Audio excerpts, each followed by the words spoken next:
carriage wheels grind over packed earth. A printer's boy runs broadsheets down a dusty street while church bells call the council to order. This is Williamsburg, Virginia, in the 1700s, a small town with an outsized idea, that free men could govern themselves. Here, in brick buildings no taller than 2 stories, farmers in powdered wigs argued against an empire.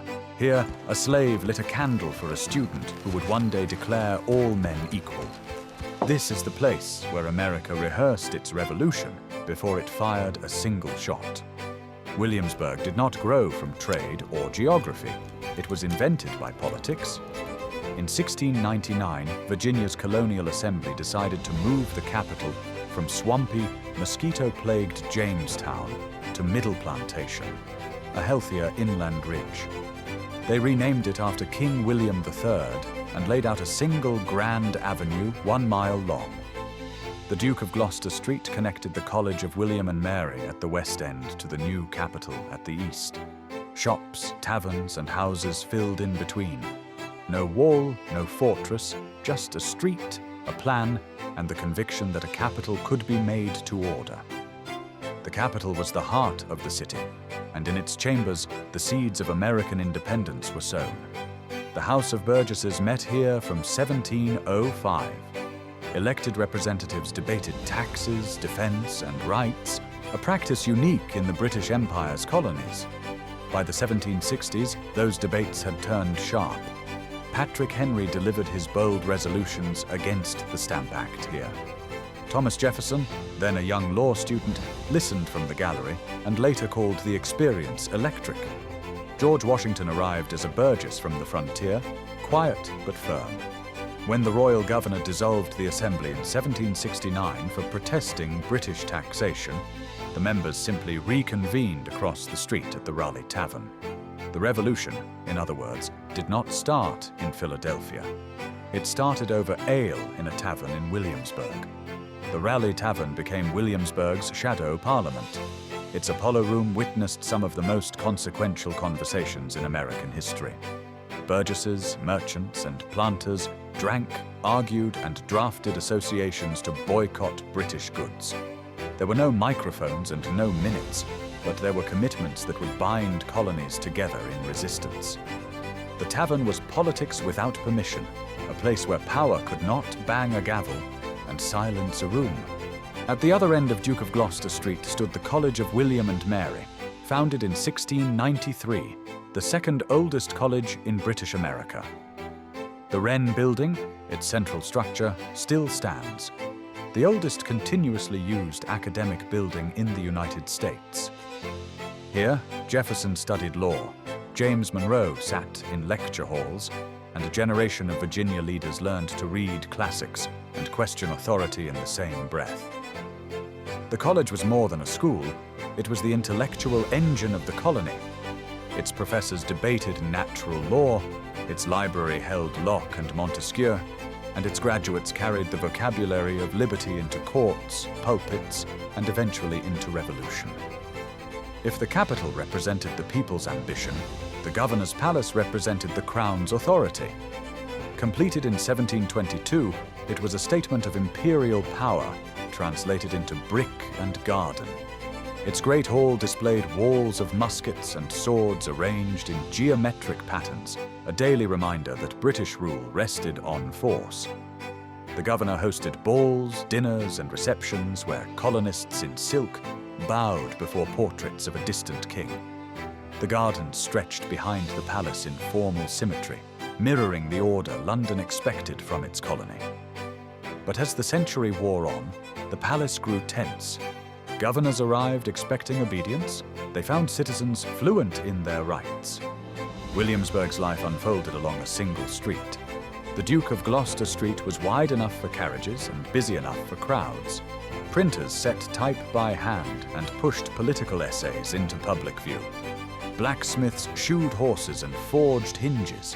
Wigmakers styled human hair with powder and pomade. Apothecaries sold medicines compounded from herbs, minerals, and rum. Cabinet makers built furniture from walnut and mahogany that would outlast the empire itself. Taverns served as newspaper, post office, and courtroom all in one. Life here was modest in scale but rich in connection, a small town where everyone knew the governor, the baker, and the latest dispatch from Boston. Weekly markets drew farmers from the surrounding tidewater. They sold corn, tobacco, poultry, and produce in the square beside the magazine. Tobacco was the colony's lifeblood. It paid debts, taxes, and dowries. Ships carried it down the James River to England and returned with manufactured goods, books, and news of Europe. Williamsburg itself was not a port. That role belonged to nearby Yorktown and Williamsburg's neighbor Jamestown. But as the political capital, it benefited from every cargo and every letter that arrived. Prosperity here was borrowed from plantations and shipped through politics. It is the central contradiction of Williamsburg, a town that debated liberty while half its population was enslaved. Enslaved men and women built the governor's palace, tended the college, cooked in every tavern, and worked the tobacco fields that funded the colony's elegance. They came from West Africa, the Caribbean, and Creole communities in Virginia. Some were skilled carpenters, blacksmiths, and seamstresses whose labor made the city function. Others endured the brutal rhythm of plantation agriculture a few miles away.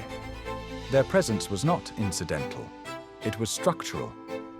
When Patrick Henry spoke of liberty, enslaved servants stood in the same room. When Jefferson wrote of equality, he owned human beings. Williamsburg's grandeur rested on their hands as much as on the Burgesses' words. Bruton Parish Church stood at the center of Williamsburg, both spiritual and social anchor. Its bell called the faithful to prayer and the council to session.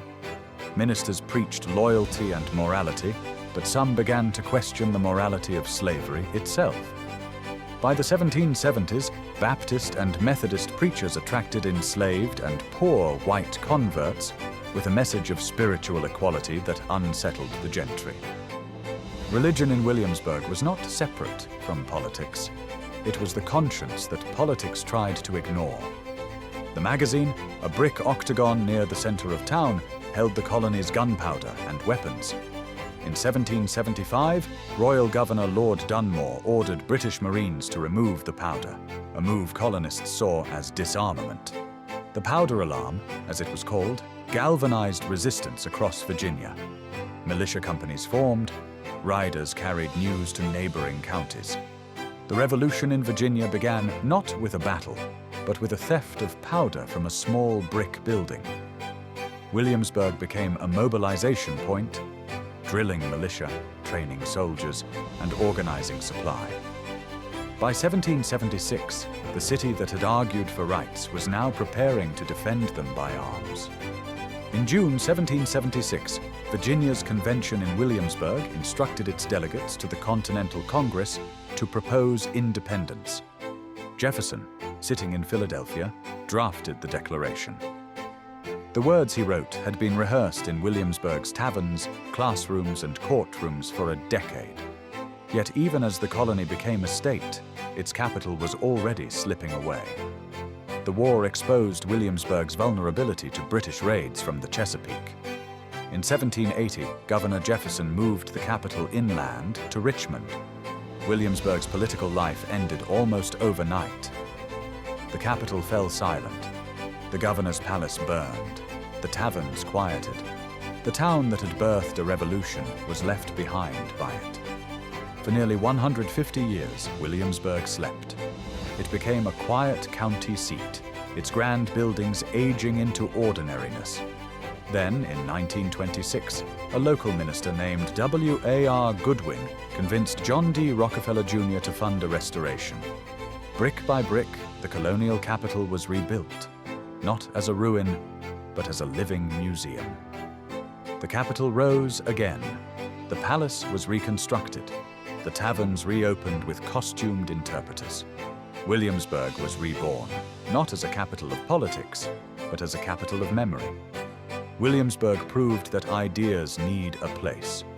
Liberty did not arrive in the abstract. It was argued in specific rooms, printed in specific shops, and toasted in specific taverns.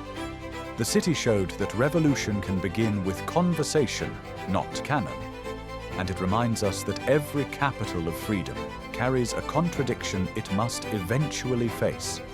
That the language of rights, spoken in a town built by enslaved hands, demands a reckoning no declaration can settle alone. Walk down Duke of Gloucester Street at dusk.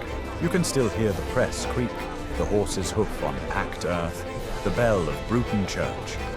Williamsburg in the 1700s was small in size, but vast in consequence, a forgotten capital where a future nation learned to speak.